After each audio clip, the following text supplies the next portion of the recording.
What's going on, my fellow wealth creators? Matty Ice here. I wanted to share an awesome interview that I just did with Elan Moas. He is the author of the book Lapsed. If you haven't read it yet and you're an agent, I think it should be required reading, to be honest.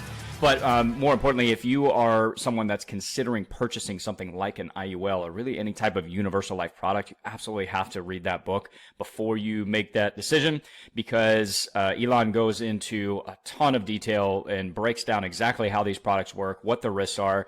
And so he was kind enough to share some of his time with me and break down the dangers of and all the risk involved with IUL, because it's the most popular universal life product being sold right now. And unfortunately, I don't think a lot of people know what they're actually buying, and I don't think a lot of agents actually know what they're selling either. So this one's a little bit longer, but there's some really, really good information in this interview. So I do encourage you to stick to the end, and I will link all the resources that we talk about in the video down in the description. So make sure you check those out. All right, so let's get into it.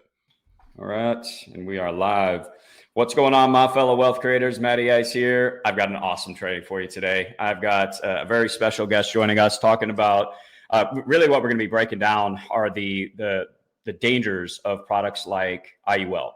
And it's a really, really popular product right now. And the biggest issue I have, one of the biggest issues I have with it, is that I don't think most people know what they're buying. And I don't think most agents know what they're actually selling here. And it's sold as this pie in the sky, amazing product that's going to solve all your problems, upside potential, downside protection. I've heard multiple agents say you can never lose money in an IUL, and people are going to get hurt by these things. They're already being hurt by these products. And so I want to do a training breaking down the dangers of these products from what I believe is just the number one expert in the industry right now. I've got a special guest here, Mr. Elan Moas. He's the author of Lapsed. Okay, I'm going to link this down below. And if you are an agent, like I personally think that should be in the curriculum. That should be mandatory reading for any new agent, number one. But number two, more importantly, if you are someone considering really any type of universal life product, but especially IUL, read that book first and then make a decision. That way you know how this thing actually works, because when you learn how it works and you understand it, you tend to run very far away from it, just like I did.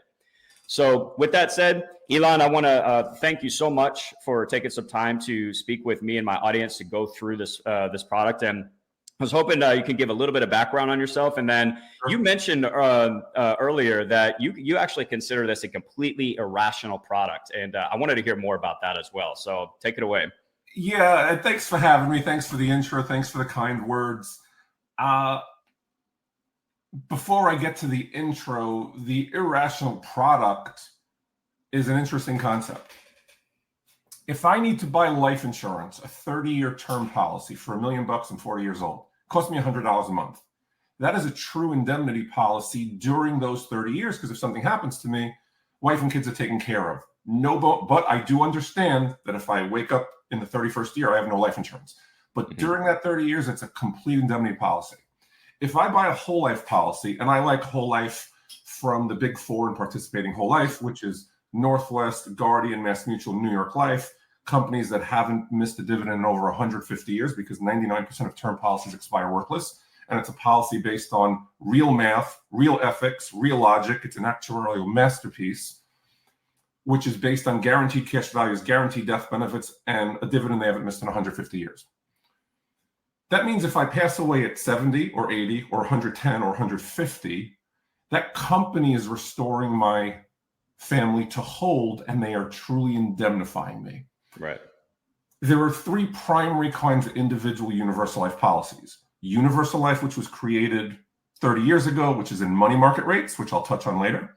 Variable universal life policies, which are invested in mutual funds, and index universal life, which is in an index but without the dividend and dividend reinvestment, which is incredibly stupid. No advisor on this call has any mutual fund that is not reinvesting dividends, because that's how you grow wealth. But these IUL companies love it when your growth doesn't grow. We'll explain that, and we know what the reason why.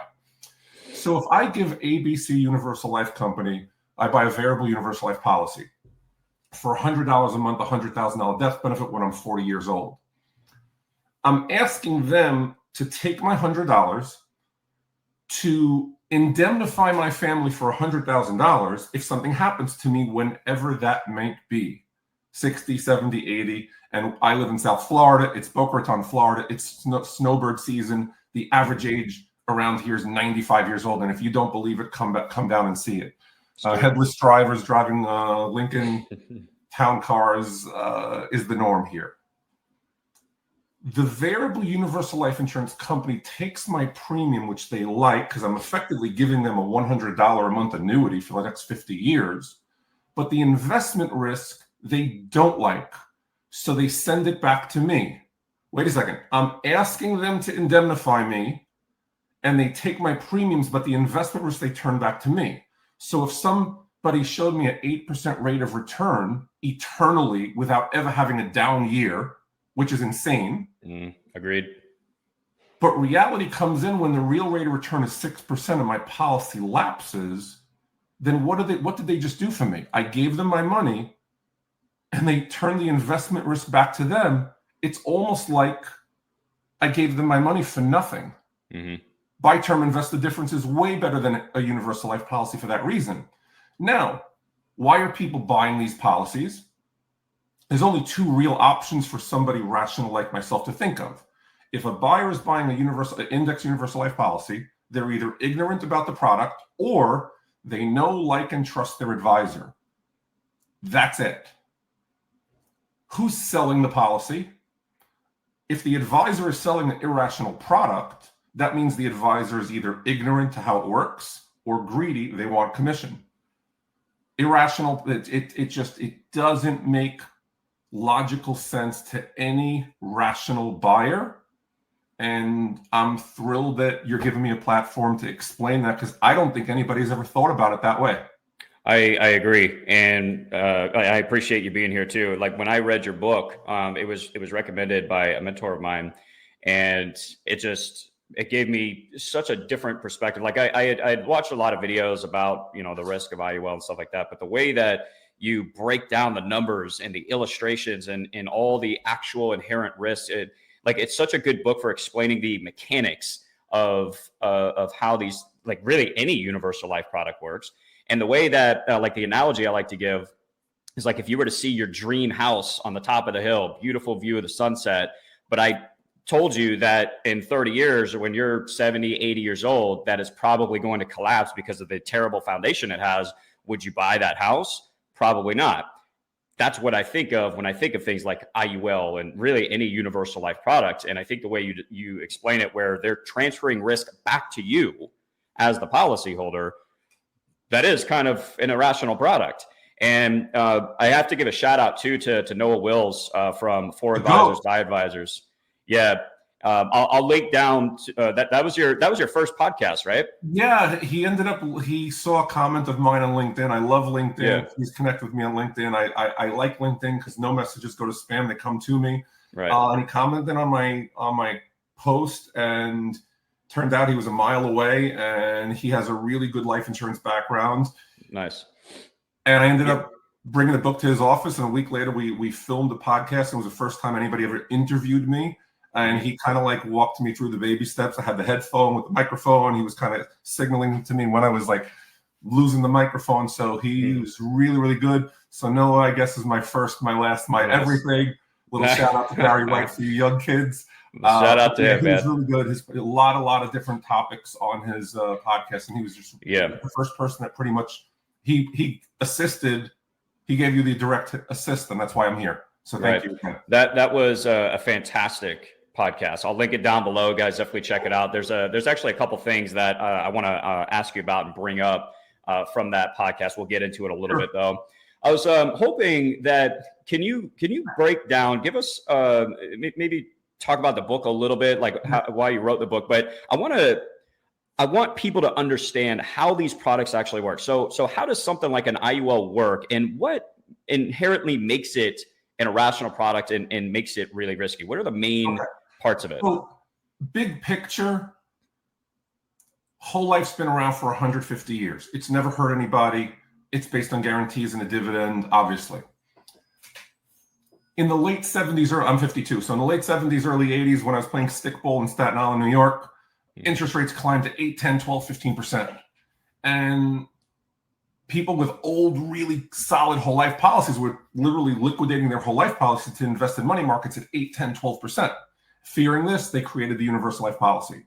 The problem is whole life was bundled, and with universal life, they separated the investment, the money market, from the cost of insurance. And there lies the problem. And the minute they did that, it also connected to a census. So your dad, you look like you're in your late 20s, early 30s. Your dad's 60 years old. It's 1995. Interest rates are 8%. He's 30 years old at that point, and he buys a $100,000, $100 a month universal life policy, invested in money market rates at 8%. Right. That first payment, when dad was 30 years old, they ask a question: what's it cost to insure Matt's dad, we'll call him Joe, for $100,000? And the cost might be $20 a month, which means the difference is invested at $80 a month. No problem. A year later, they ask the same question, but now because he's 1 year older, the cost might not be 20, it's 21, and the difference is 79. There lies the first problem: rising cost of insurance. As you get older and older, it's like a 1 year renewable term inside the policy, where the cash value, the difference, is invested in the money markets. At around age 60 to 65, and this is based on 5,000 policies that I've reviewed, like 5,000 and $1 billion of death benefits, the policy reaches a point at around age 60 to 65 where the cost to insure that guy for 100 grand, who's 60 years old, might be $100, and no further dollars are invested. And then the next year, when the cost increases by 7, 8% at least, if the cost is 107, they got to take that $7 from the cash value. That's the beginning and the end of the policy. Right. If we're using the rule of 72 divided by the rate of return of 7, roughly, that means the cost is going to increase from 107 to 214 at 70, 214 to 428 at 80, and whatever, 850 when he's 90 years old. Rising cost. Now, there's the net at risk factor, which we'll touch on in a moment as well. That's the first conceptual problem: rising cost of insurance. The second is when they wrote that policy, they were using the 1980 census, which suggested death at 78. And I live in Boca Raton, Florida, where the average age around here during snowbird season is 95 years old. No joke. Headless drivers and Lincoln Continentals is the norm around here between December to February. So as he gets older and older and passes the design of age 78, 79, what's it cost to insure somebody for $100,000 who's 90 years old, who was supposed to be dead 10 years ago? Right. That's not even like the right side of the bell curve. That has fallen off the screen completely. And the third problem with these universal life policies, well, they were not only illustrating an 8 or 10% money market rate at the time, but an eternal 8 or 10% money market rate eternally. That means the insurance companies, the epitome of financial understanding, never thought for a moment that interest rates would go to zero, which they did in 2022 because of COVID.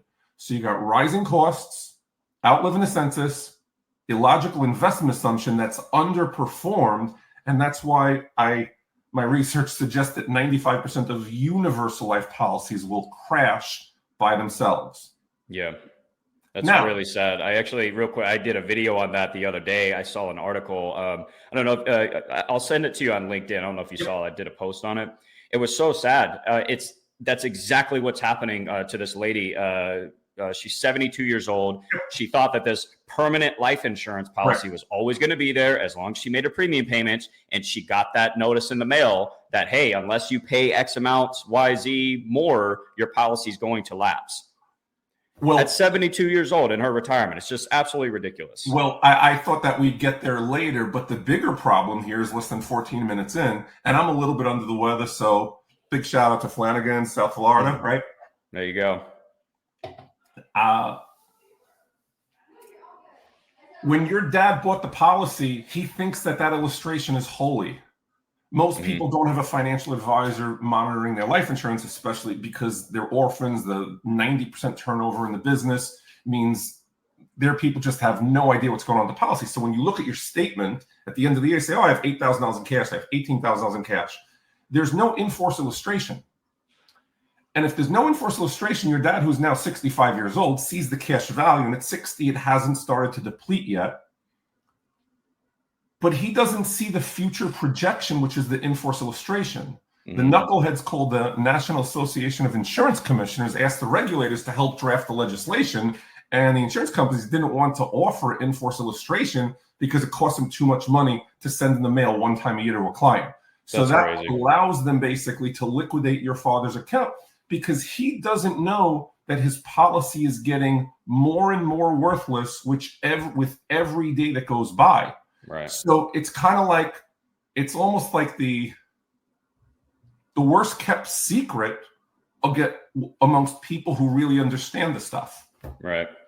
That's just, that was actually one of the things I was going to ask you about and bring up from your interview with Noah. That seems like such a basic thing for insurance companies to do, is send an in-force illustration every single year and have somebody go over it with them. Well, because if you do, then you could see there's a problem ahead of time. And I think in your book, you call it the cash value rainbow, right? Correct. The beginning of the death of the policy when that cash value starts to decrease. So yes. So your dad who's 30, who bought the $100,000 policy, the cash value is growing nicely, starts to slow, reaches an apex. And then all of a sudden, the cost of insurance exceeds his premium and whatever interest he was earning on that. And it starts to go slower. And once it starts going, he's older. The net at risk is growing. Older. There's less cash. Net at risk again is growing. And it's an avalanche that can't be stopped. Correct. That's crazy. So let me ask you this. Do you think, so you were talking about interest rates, and interest rates have gone down quite a bit. They've gone up a little bit now, but over the last few decades, they've been trending down. So that it's obvious that would have a very negative impact on a universal life policy that's based on money markets and stuff like that. Oh yeah, those are crushed already. They're a disaster. Because the average universal life policy in my findings, which was I think based on 1,000 of them, the average rate age issue was 41 and the average issue year was 1991. And if you look at what interest rates were in 1991, it was 8%. So that's 30 years of underperforming the universal life means they're all dead. They're dead man walking. Yeah.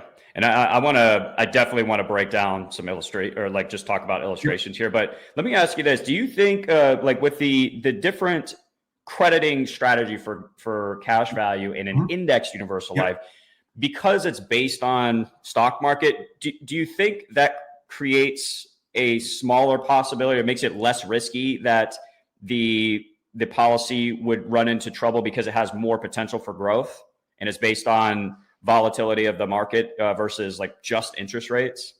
Well, remember, this is an irrational product, and we're discussing the minutia of details of an irrational product. But I'll humor you. It's the age, because that's what I'm going to get in the comments. I'm going to hear it all day. This is there any advisor on this podcast that does not reinvest his dividends in a mutual fund? If you are that advisor, that you have any mutual fund, not in an IUL, is there any chance on God's green earth that you're not reinvesting it? Because that grows your wealth. When you're not investing the dividends or getting them, that slows the growth.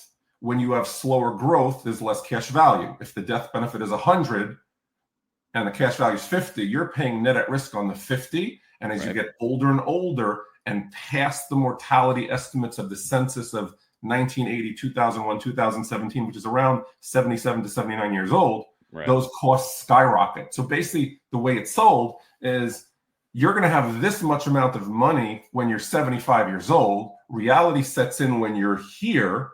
Your net at risk is higher. You're older and getting older. And as a 50th percentile person on limited funds, $35,000 salary, $1,200 a month in Social Security, limited 401k, zero financial knowledge, as those costs start to go higher and higher and the cash is depleted, only then do you get the notice, the demand notice, which is what you mentioned before. Hey, Joe, your premium is normally $1,200 and you have $5,000 of cash, but the cost next year is $9,000. You need to add $4,000. to make the policy last for 1 year. Guess what? Your dad doesn't have that lying around. And that's when it lapsed. And this is a big part, I think, because your dad at 30 paid, hi dad, by the way. I never met your dad. He paid $100 a month for 40 years. It's 50 grand. He had $40,000 in his universal life policy that were liquidated. He didn't get the death benefit. So the damages to him on $100,000 is not only the death benefit lost of $100, not only the $40,000 in premiums, not only the $40,000 of cash value liquidated, the damages to him alone on a $100,000 death benefit could be 2x. I reviewed $1 billion of policies from MetLife, universal and variable universal life policies. And I think 90% of them are crashing or lapsing. The damages alone that I'm showing are at least $2 billion using that math. And MetLife spinoff Bright House Financial's entire net worth is $3 billion. That's scary. Crazy. I myself reviewed more policies than are showing, and that's before the punitive damages, which I don't really understand, but we've seen a bunch of punitive damages on the news lately and what those numbers are. These companies might be worthless. That's my contention. Now, as far as the investment, first of all, I think the main thing to address here is that there's 4 big whole life companies, right? Northwest Guardian, Mass Mutual, and New York Life. There's a few smaller ones like Penn Mutual, another 4 or 5 that nobody's ever heard of. That means most of the industry is selling universal life, index universal life, variable universal life. I'm going to start focusing more on the index universal life because I think that is the most popular policy sold today. Right. And the reason is because if I'm an insurance agent, I have 100 advisors who have a 215 license, and they come into Matt's house to sell him $1 million 30-year term. The only thing they can do is $100 a month term policy. And they left money on the table because you had a bigger pocket. What if the insurance industry can go to the NAIC, suggest that we can create a permanent life insurance policy called this Index Universal Life Policy that's not invested, it's credited in an S&P index, a Hang Seng index, which I'm sure IUL advisor thinks is Chinese food. We don't have to give him the dividends or the dividend reinvestment, but now that advisor sold you a target funded policy for $1,000 a month, made 10x his compensation. The insurance company's thrilled because you're giving them $12,000 a year for the next 40 years, knowing, because I think of the sinister design, that the policy is going to fall out of the sky when you're in your death zone years of 85 to 95. Right. They had a full force of 215 license, which is a dumb license. It's 40 hours. It's 70. You have to get a 70 on a multiple choice question. I don't even think they went over risk reward in that license. No. That means you've got advisors who are not licensed talking about an S&P 500 based on a brochure, but they don't know what dividends and their dividend reinvestment does to the growth of the cash value, and how no rational investor, a common theme here, would ever agree to such a thing. Yeah. So here's the pushback I always get with stuff like that. And it's really interesting. We were talking about it on LinkedIn the other day, how every IUL agent says they max fund and properly structure their IUL. But yet when we look at these policies, none of them, like they're all target funded, the majority of them. So what do you say to like an IUL agent that says, well, it just needs to be properly structured? Correct. That's the disclaimer that gives them the free reign to do whatever they want. And to understand what properly structured is, you have to understand the compensation. So I'm going to use for this example a $100,000 death benefit for $100 a month. If I'm an advisor, I'm walking into your house. I know your budget is $100 a month.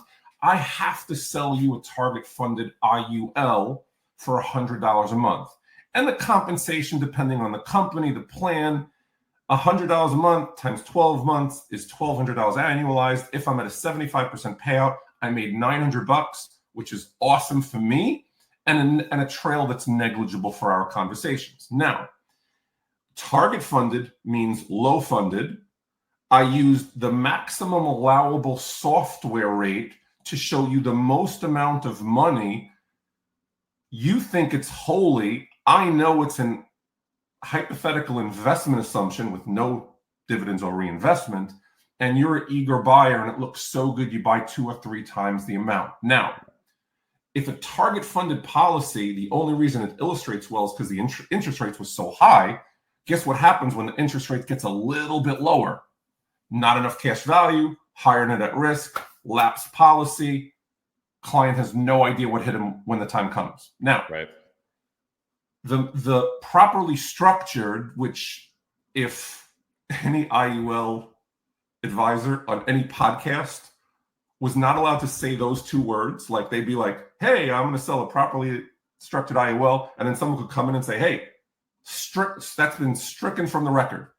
No one's allowed to hear that word. They're done. It's toast. It's not even a debate. But if I wanted to maximum fund and properly structure design a policy for you, Joe, I'd say, Joe, instead of buying $100,000, why don't I buy you $30,000 of death benefit, Right. and put $70 a month directly to the cash value? Right. I still get paid regular on the $30,000, and if $30,000 is $30 a month, it's $360 a year.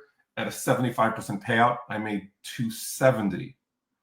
The extra $70 a month, because it's circumventing all the death benefit costs and the fees and the premium loads and the cost of insurance and administrative fees and riders, goes straight to the cash value. I'm only compensated on those $70 a month or $840 a year, 2%.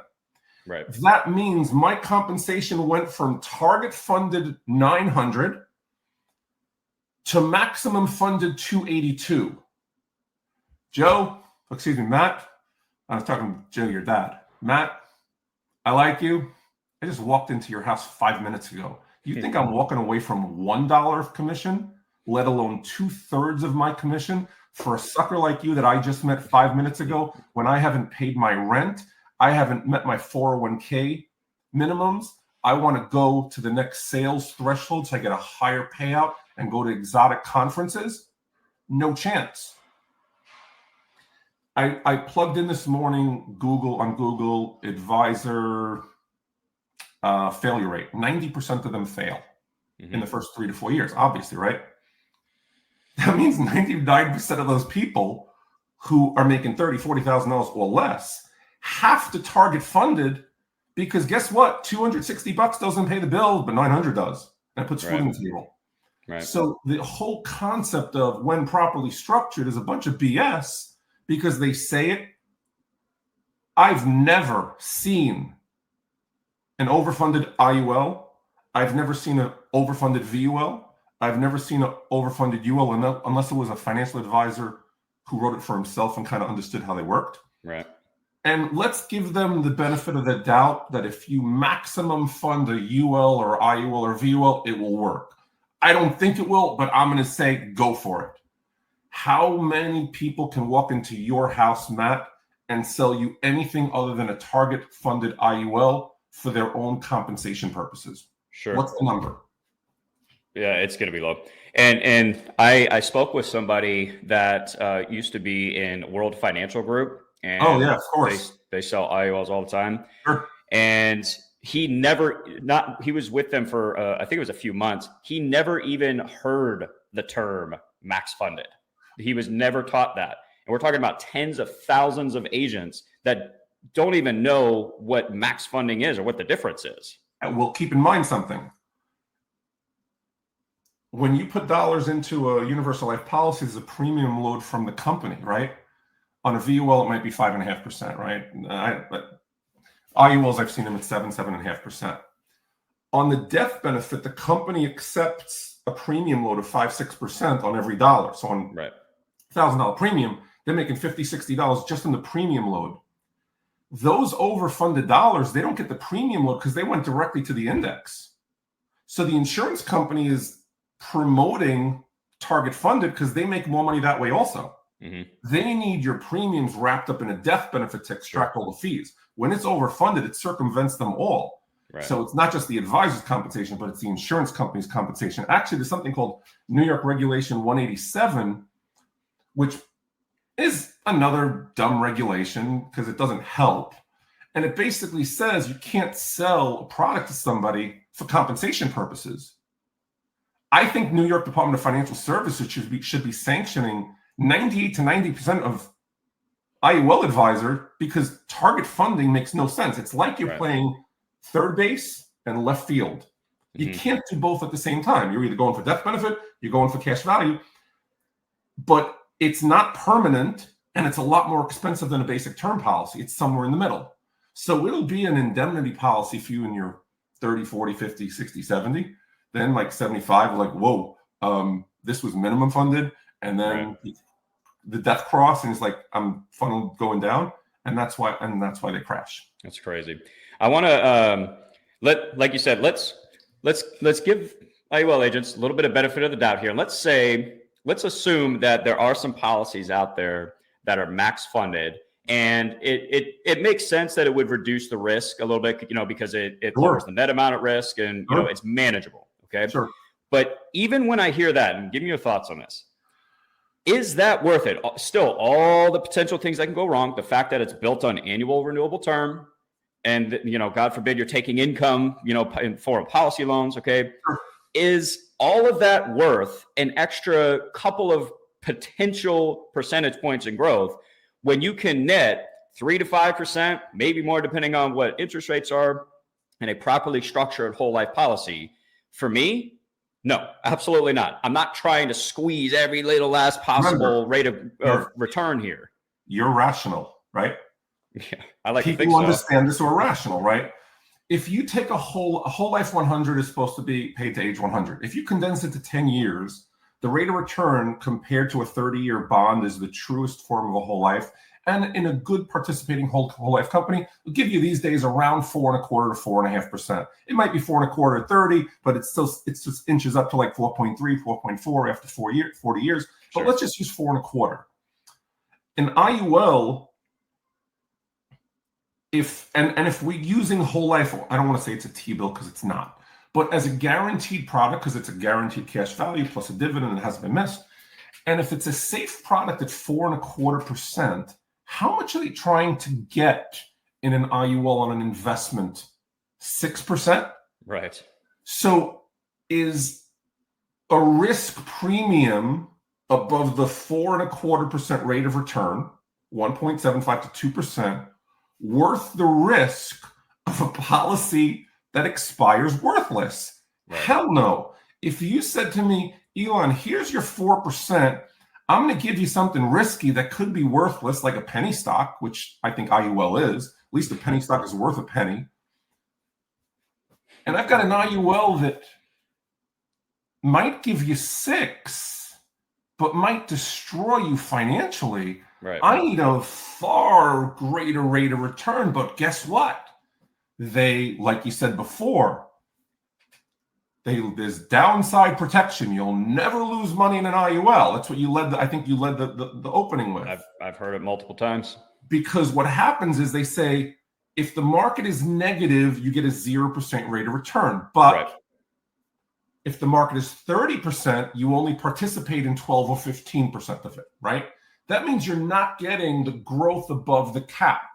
And there's multiple slides, multiple displays that the growth above the cap is significantly larger than the losses below the zero. So you're trying to invest in an index by somebody who can't spell the stock market, without dividends, without dividend reinvestments, without the upside. And they say it's a what do they call it? Index crediting, right? That's an S&P 500 with no dividends, no dividend reinvestments. It's capped to the upside. And the insurance company can lower the caps, which they have, and lower your investable dollars, and also raise the charges internally from current to guaranteed. That's what index crediting is. Like 5 years ago, I bought an IUL book from some clown just to see, because I wanted to see what they were. And I took a highlighter and I highlighted all the things that on different colors based on illogical math, lying, concealing, just like you said, IULs don't lose money. By the end of this book, it looked like an Elmo's coloring book. All I was doing was highlighting different places because no rational investor or prudent consumer would buy it. And the only way they bought it is because they had somebody who's a much smoother salesperson than me with obviously zero ethics, right? That's the problem. Right. So that's the problem here.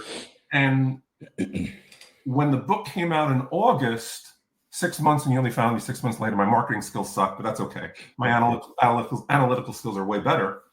The first people I called were the state regulators. And I called a bunch of them. And I got a call, one insurance deputy commissioner in Utah.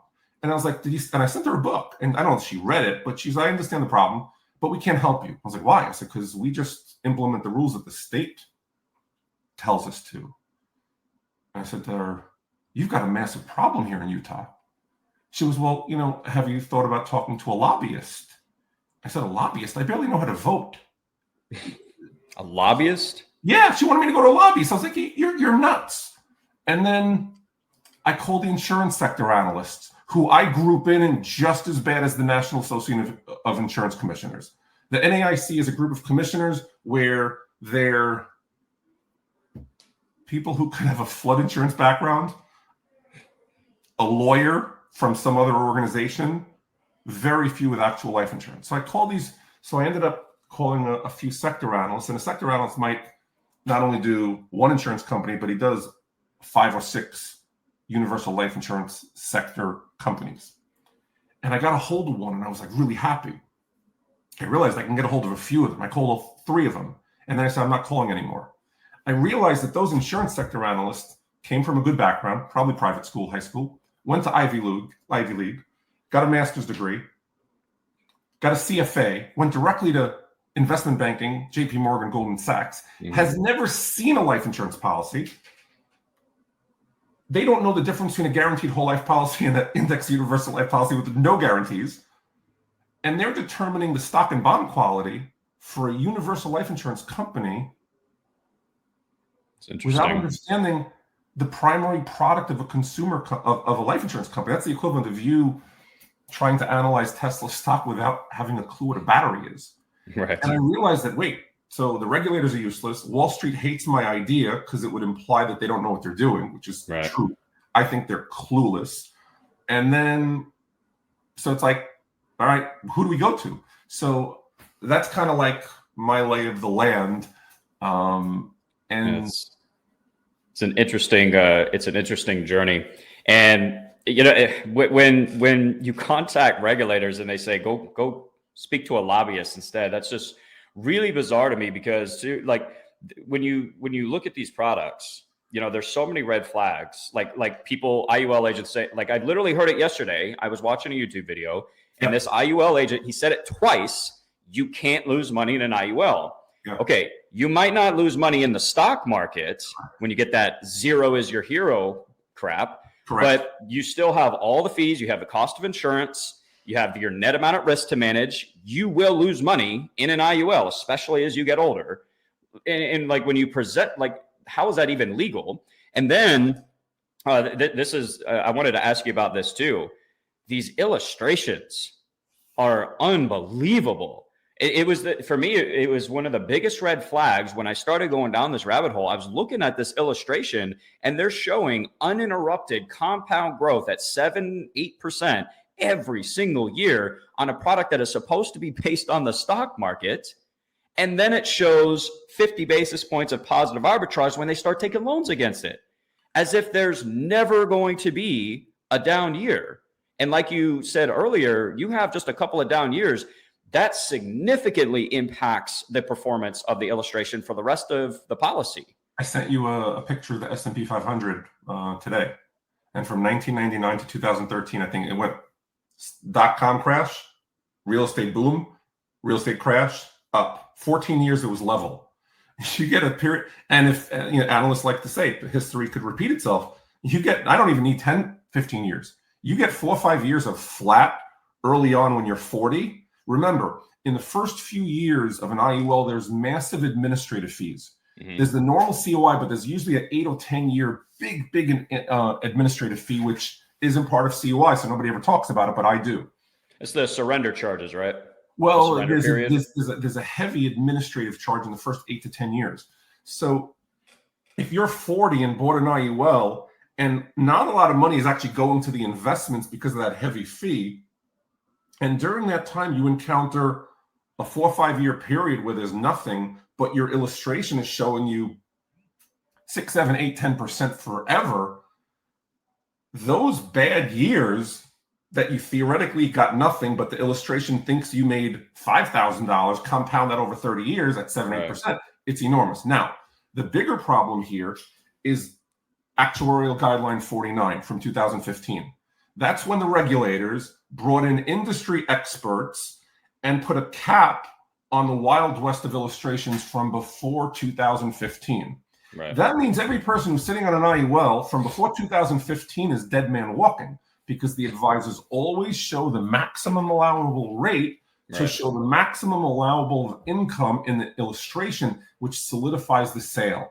Throw in a few riders that are 1 year renewable term riders inside of it that are matched by this inflatable investment, and you've got a policy that's so easy to sell. If I sold it, not only would I make 3 times more money as a whole life guy, I probably would make 30 times more because I understand the math and the illustration sells itself. Sure. So when the NAIC brought in the industry experts to help with industry illustrations and regulations, they effectively asked the bank robber to create the security system for the bank. Right. Makes no sense. So the dummies that worked on that illustration, 49, AG 49, Actuarial Guideline 49, was so awful, they had to fix it in 2020 with Actuarial Guideline 49A. I was like, okay, so they fixed the problem, which means lower rates. So now anybody with an IUL before 2020 was most likely shown an unrealistic rate of return.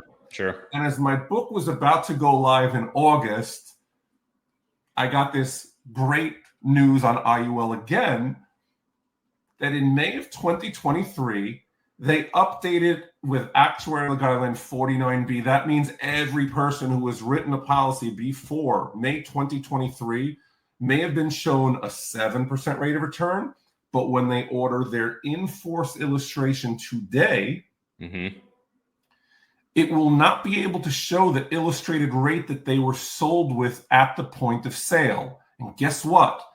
For IUL advisors that have never studied finance, compound interest is a wonderful thing. It's the 8th wonder of the world, I think Einstein said. But when you're on the wrong side of compound interest, you're screwed. If you're not making that 1% in a target funded policy, the cash value is not in the galaxy of where you thought it would be, and you're screwed. That's all it takes is 1 or 2 percentage points off to completely screw up the illustration. Correct. So even like this is the response that I'll give sometimes too, when it's properly structured. Okay, here's the other problem though. Okay, maybe the policy has a chance of not lapsing. Okay, we solve that problem. But you have somebody that has made major financial decisions based on this ridiculous illustration. What happens when they miss the 1 or 2 percentage points and now they have half the cash value that they were expecting to have in retirement for their tax-free retirement income? Now you've completely screwed with their finances in retirement. Of course. So not only did you get slaughtered, what about big guys? What about these wealthy people? I like engineers, right? They're not the easiest people to work with, but they're very math-sensical. Doctors or lawyers, they don't give you the time of day. They're working hard, but they're not really good with their finances. They bought something because someone from their BNI group or networking group or church or soccer said, hey, this is a great policy. And they've got estate problems at $5, $10, $15 million of death benefit. Right. But it's still in the same chassis. So now not only is their estate plan out the window, but if they put $10,000 a year or $20,000 a year in, but then took a chunk out to buy a house and the policy collapsed, now they have an estate problem that's not getting paid, and they have a tax consequence because the policy lapsed, and they took more money than they put in. Crazy. So what I tell people is look at the original illustration you were sold upon. Take a highlighter. My entire book is 260 pages. It's 8.5 by 11 to accommodate the illustrations. It doesn't work on Kindle. The entire chapter on IUL, and you can validate this, is 15 pages. That's it.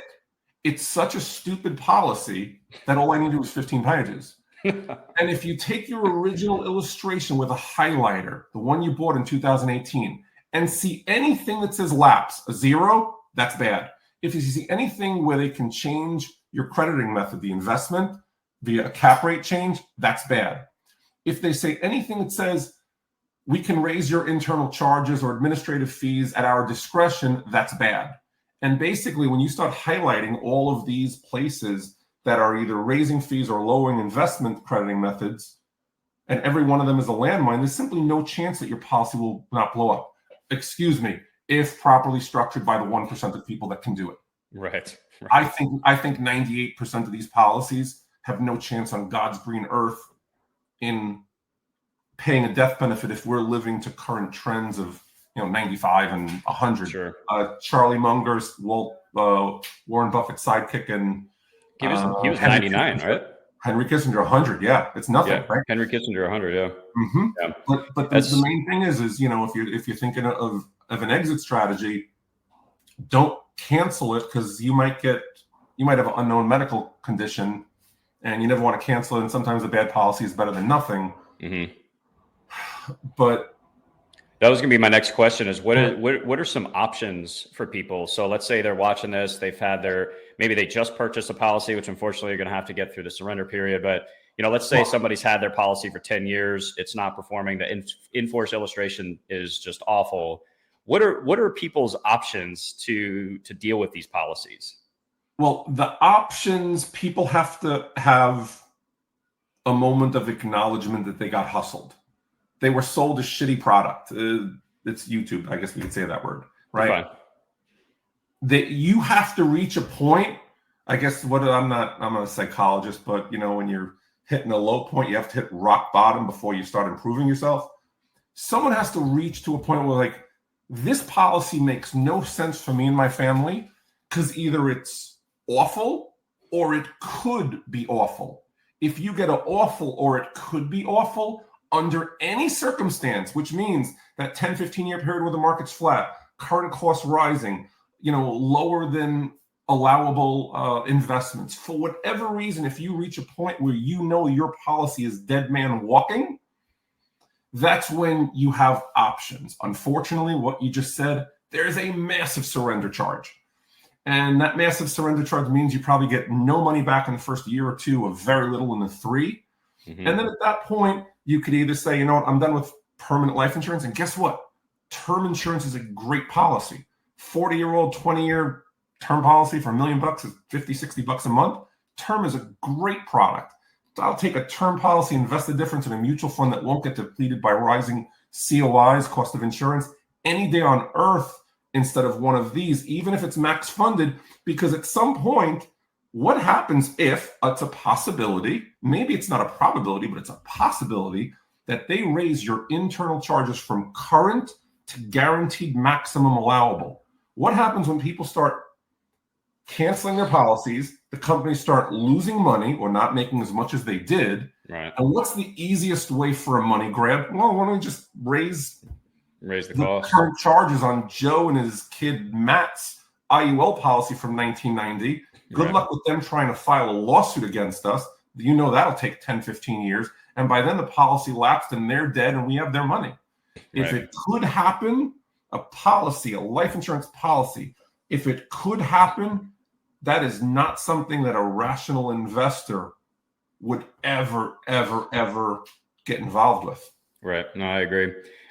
Using that 72-year-old lady I mentioned earlier, obviously there's different factors involved here, her health and things like that, how much death benefits in the policy, et cetera. But could people do something like a 1035 exchange into another policy whole life, or maybe I've even heard life settlement presented as well as a way of preventing this thing from completely blowing up? Well, whatever your dream was with your universal variable index universal, and we didn't even talk about the group universal. My entire chapter on group UL and group VUL is 7 or 8 pages each one. Those policies might be worse than the individual policies. At 65 or 67 or 70 with sugar, cholesterol, you're not buying new life insurance. Right. So you have to figure out what that policy costs today and monitor it for as long as it's affordable. Just because you're not making payment in it, the cost is still being depleted from the cash value. But it's late 60s, early 70s. You can't really buy new life insurance because the costs are too extreme. You can't even buy like a guaranteed universal life policy because you might end up putting more money into the policy than the actual death benefit, because the longer you live, the worse it gets, right? On a guaranteed, which is like a permanent term policy with little to no cash value. So at that point, you have to say, A, do I need it? B, when do I liquidate it? I'm not a life settlement expert. I think that that's a last option. Right. No, I agree. That's not anything that, I profess to be an expert on. Yeah. I just want there to be one law, which is everyone gets an in-force illustration if they have any kind of cash value policy. Yep, absolutely. A VUL at 6% will crash it because it was sold at 8% and higher. A universal life will crash by itself because it was sold at 8 to 10% money market rates. Index universal lives will crash because they're also sold at target, but before AG, actuarial guideline 49, 49A, and 49B, those probably will crash by themselves. And then we start to see which policies actually make sense, and which policies don't crash. Whole life policies. Whole life. That was going to be my final point. Give us the pitch on the difference, why you love whole life versus IUL and universal, but you kind of just set it right there. And at the end of the day, you guys got to really ask yourself, like, how much am I really, like, do I really want to roll the dice with my hard-earned money, with my future, on an illustration that looks really good, but is most likely not going to happen? Correct. Really trying to put my entire financial future on the line here for an extra couple of percentage points of growth. Correct. It just doesn't make any sense. Not to mention, here's what I'll finish up with on that point too, sure. Which I don't know if you and I have had this conversation yet. We could probably do a separate video on this, but the one thing I like to mention or finish up with when talking about the whole life, IUL, or any type of universal life product is, well, speaking specifically to IUL, if you are drawn to the upside potential and downside protection in the market that IUL promises, correct, okay, you can get that in a whole life product. Now, I'm not a huge fan of it. I don't particularly like involving the stock market in any way with my whole life policies, but it is an option. But you don't have all the problems of universal life, the universal life chassis. So why on earth would you do the IUL when you could just get a whole life product that can do the same thing? And I think the big problem with the dummies, Susie Orman and Dave Ramsey, who do good work in getting people out of debt, but they're basically working with the demographic of 12% tax bracket saddled with debt. Right. They say you can make 8-10% a year. I think Dave Ramsey said so you can get 80% distribution out of an IRA, which is insanity. Right. When people talk about whole life, they always reference it's not a good investment, but it's not an investment. Right. It has nothing. An investment implies you could lose money. Mm-hmm. A whole life policy is a true savings account, and it's not even like a bond. Like bonds lost money in 2022. Mm-hmm. Here's your 4.25% over 30 years. You don't have the cost of term. It's not a bond, so you're not going to lose money because it's a true savings account.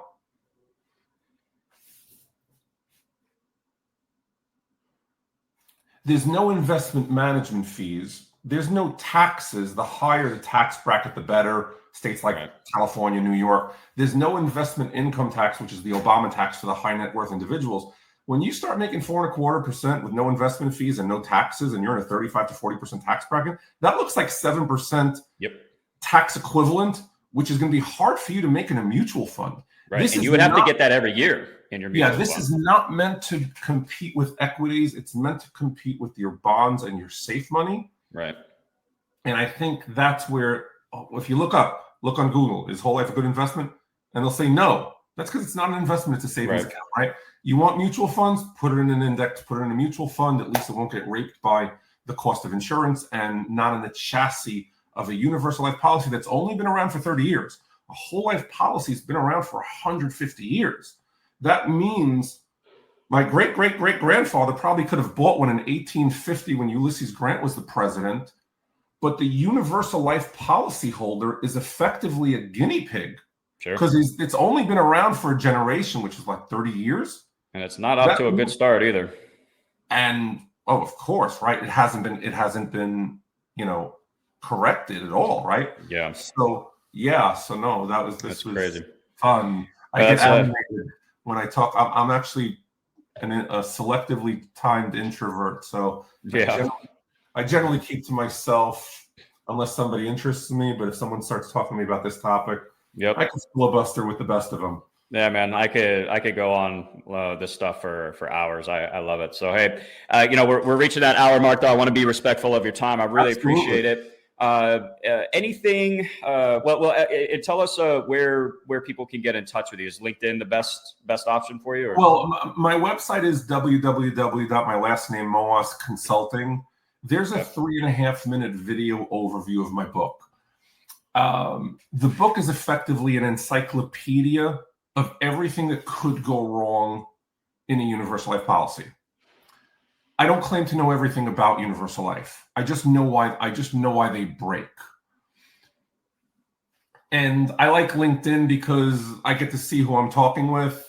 I don't think emails go to spam there, so I get to engage with people. Yeah. Noah found me, you found Noah, and here we are. And I've been exposed to other people. So I actually do like that, but I would really tell people with IULs, no matter who it is, to call headquarters, ask for an in-force illustration, which is the current policy projection, which will look nothing in the galaxy of the illustration you were sold upon. And because of actuarial guideline 49A-B, they're going to probably show you with a lower rate of return. Mm-hmm. And if you see zeros anywhere, that means in the guaranteed rate, in the 0%, in the mid rate, anywhere that says lapse, that could be a problem. Yeah, 100%. And once they get that, they have to acknowledge the fact that they have a massive problem. Mm-hmm. And, the advisor will say that it's wonderful, but I want rational people to understand it. The fact is, a lot of people buying this don't have the financial capability to understand it, but they've got to order an in-force illustration, and that'll tell them what it's going to happen. Sure. And I think over 90% of them will probably lapse or cease to exist while the consumer is still alive.